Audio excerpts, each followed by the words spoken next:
C'est lui la star du parquet depuis 12 heures cette mi-journée. Dagobert Moafo a déféré à une convocation du procureur de la République près le tribunal de grande instance du Foundi.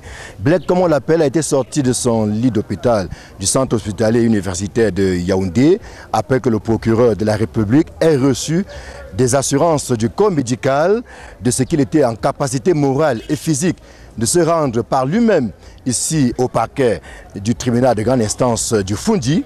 En d'autres termes, le malade d'hier va mieux aujourd'hui.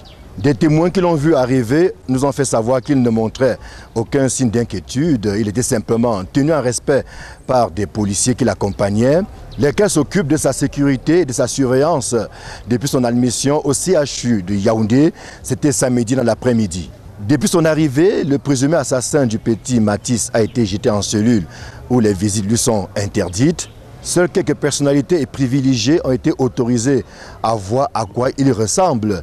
Ils ont eu quelques secondes pour le faire et certains n'ont pas manqué de crier leur colère dans les couloirs du parquet après avoir effectivement constaté que c'est ce géant, ce costaud-là, qui venait donc d'arracher aussi brutalement la vie à un enfant âgé tout juste de 6 ans.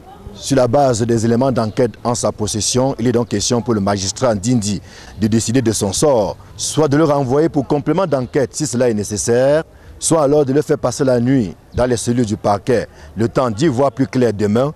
L'autre possibilité est de le placer purement et simplement en détention préventive à la prison centrale de Yaoundé. Et dans ce cas, ce ne sont pas les motifs qui manquent au regard de la gravité des faits mis à la charge du tristement célèbre Dagobert Moafo. Ici le parquet d'instance du tribunal de grande instance du Foundi, Emmanuel Diop, Marcelin Gansop, Equinox Télévision.